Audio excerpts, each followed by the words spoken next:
Hi all, this is Sridhar speaking. Today we will learn more about the different agents which are available in the current date. So I will say within February 2026, as of today 24th, right? So we have OpenClaw, PicoClaw, NanoClaw, ZeroClaw, and IronClaw, right? All are claws, right? So now you can see like what all the differences were there.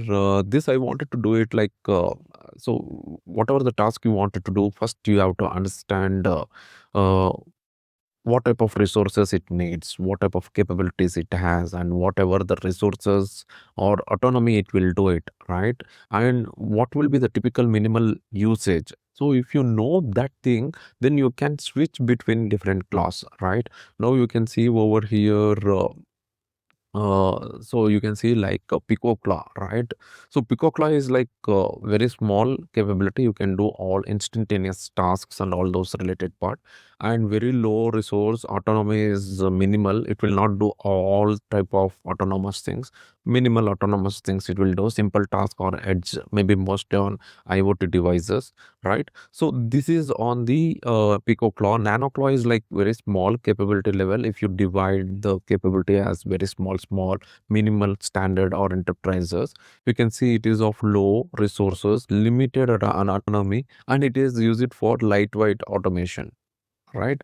So and also for the zero claw, it's more of like a baseline or minimal agent, and it is of low, medium, and controlled. It is of controlled. Like you can do lot of other safe execution. It's like it doesn't go beyond controlled environment, right?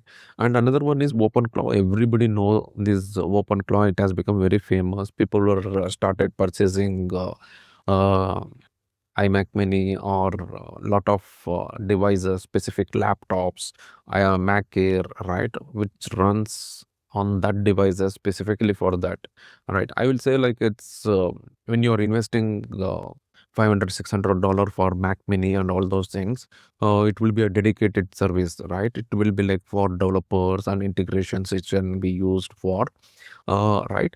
And iron claw is something for enterprise or a heavy type of work, which is like it uses the resources very highly, and at the same time autonomy is very high. You can control everything, right? Complex autonomous systems, right? You can do for this particular related part. Now if you have this type of things, so we will go for each level of site on a high level, right? So if you take for uh, PicoClaw ultra light version, right? It is a micro agent, right, and designed for constrained environments. So you have separate PicoClaw, which is something like ultra lightweight personal AI assistant, memory usage, and under 10 MB. It is instantaneous, less than 1 second startup time. It supports three architectures, AI generated 95%, right? And all this GitHub link I will share to you people, but you have to understand where it would be the usage and related part. And ultra low resource usage, lightning fast startup, multi architecture support, multi platform integration, and smart scheduled task, multi model support. So all those things I will be keeping a hands on in the upcoming videos. But I wanted to have a dedicated VPS, and I think Hostinger, xCloud. There are many things which you can use of as of now. Uh, in Hostinger, you can have a direct click on creating different type of bots, but for OpenClaw it is there. But if you wanted to do it for PicoClaw or ZeroClaw or nanobot, or maybe like I can say like OpenClaw, right? You can use all those things related part. You can see as of now the startup times, architectures. So even risk v architecture is also supported in PicoClaw. You can think of that one, right? So and it is built for real world applications. So these are all the most important part, and it is like one click installation. You can install with Mac, Linux, and Windows. LLM API key is optional and all those things, but for open claw, it is needed, right? So now if you go for nano claw, NanoClaw is like very much like personal cloud assistant, like one process, a handful of files, no complexity. It's a container isolated security, that I can say. Like it is easy to isolate this type of bot using containers, right? WhatsApp integration, AI native assistant through Cloud Code. So those all those things were there. You can get the GitHub, and then you can do all the, and this is like simply like it meets the security, right? Who are all thinking like they are getting off with credit card related, and it goes beyond your autonomous, right? Like doing transaction without knowledge of yours. I think the security is good over here from the NanoClaw, because see it is within the container, right? Agents run in Linux containers with file system isolation. Only mounted directories are accessible, right? And that is where the security comes over here in the container isolation. And you have a WhatsApp interface that comes with a Claude.md, where you can access the WhatsApp as a skill, right? And per group memory, agent swamps, you can create lot of agent swamps over this one. And Claude agent SDK is there, right? And you can also do with the scheduled task. Now you can see the comparison between the NanoClaw and the OpenAI Claude, right? It is 100% local data privacy, and it is free after setup, right? Cost over thing. Integrations is something like 100 plus Zapier like, and device support is like Mac, RPI, and Docker. So it supports Docker. So that is most important part, because you can do it within the container. And customization is full of open source, right? And internet, of course, fully offline. It is no need to connect, because you will be having the models and all those things ready, right? So now you have content creation, research, API, data analysis, all those things which is there from PicoClaw, everything supports, but it is AI native setup, right? So if you want a AI native setup, it is very simple. You can clone the repository, navigate to directory, and you can use directly with the Cloud Code and run setup, right? So all these things hands-on related part I will show you separately in separate videos. But we wanted to know what are the main differences were there. That's where this video is coming. So ZeroClaw is more of like next generation AI assistant written in Rust, right? Important, ultra lightweight, blazing fast, and memory safe, built for production. Now if you go for NanoClaw and ZeroClaw, see, it is having a restricted permission, deterministic execution, sandbox friendly, designed for reliability. Right, best for secure environment, testing frameworks, right, regulated systems, QA automation. So it's morely you can use for QA automation related part, right? Minimal autonomous agent with strong safety boundaries.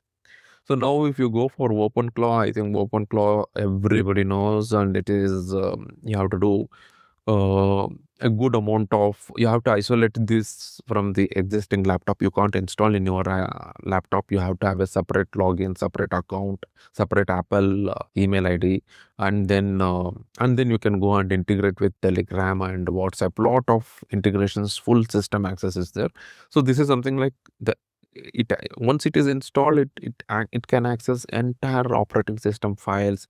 It has all the persistent memory, right? Any chat app can be done and runs on your machine. You have to be very careful on this one, like works on everything, right? So it has a 50 plus integration, and most of the things were like people were adding a lot of YouTube videos which you can think of.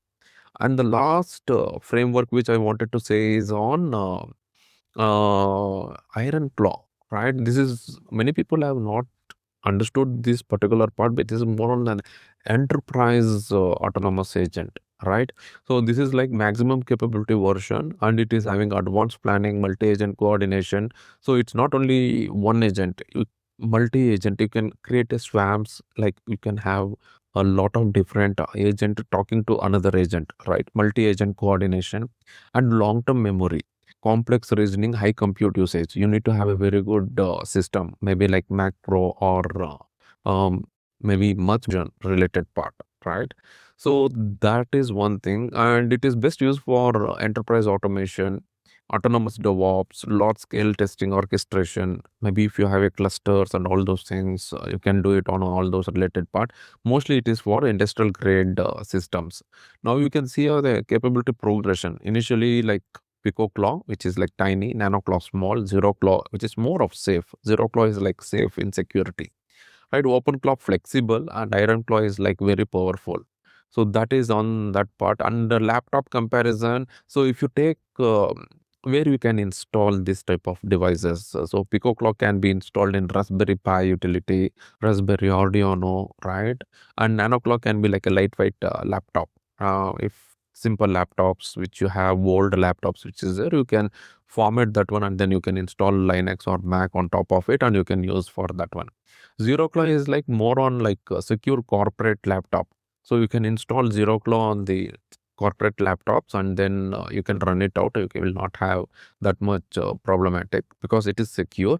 And OpenClaw is more of like developer workstation. You need to have a dedicated workstation where you can like Mac Mini or any of the things. IronClaw is more of like data center server cluster, right? So that is one part. So quick recommendation, if you want to have local AI assistant, safe execution, I think NanoClaw or ZeroClaw is better. OpenClaw is like plugin core architecture. You can have different skills and add on which are all the things were there. So that would be on the related part. Now if you go for IronClaw, this is the IronClaw side where you can get the GitHub npm. If you do with this command, you can run it out very quickly. And if you go for different founders, I think they have added, they have provided all this capability. Hats off to them. And you can import data from anywhere, right? You can see like Google Drive, Salesforce, HubSpot, Gmail, Calendar, PostHawk, Apple Notes. Many were there like Asana, Monday, ClickUp. Salesforce is also there, right? You can see like contacts, note documents, CRM documents or records on one workspace. So it has like one prompt for everything, right? So that is a good related part. Find leads, enrich data, right? And then send outreach. You can analyze and automate, right? So not just chat, it is fully autonomous. So that you can think of over here, like coding for different agents with it is like your second brain. Okay, so you can see like all these things track every conversion. This is for IronClaw, right? It's just like more powerful. On the hand, I can say like it's on your wish which type of agent you wanted to use. I think by this and you have GitHub related links for everything. I can share all these GitHub links and how to install and related part. Nowadays, I think all set of installations are very pretty much easy and you can do it on the spot. Right. The website provides all those related part. But if you really need a separate installation and how to do it on all those things, I can make a separate video because there are many where which is like one click installation, right? Like by using Hostinger, it is just one click installation. You go and take the VPS, you will get the ready VPS which installed, right, with all the API keys. But only thing is you need to create a Telegram integration with that one. At that time, you have to go for bot further, get the token ID, and then share the token ID over to the OpenClaw which you have been installed, and then it starts connecting to you, right? So that type of small integration at least you have to do in that angle so that you can connect with all the things. So I hope my 10 minutes or 12 minutes of information has been helpful for you people to get understand of what type of framework of agent you can use it out. Thank you.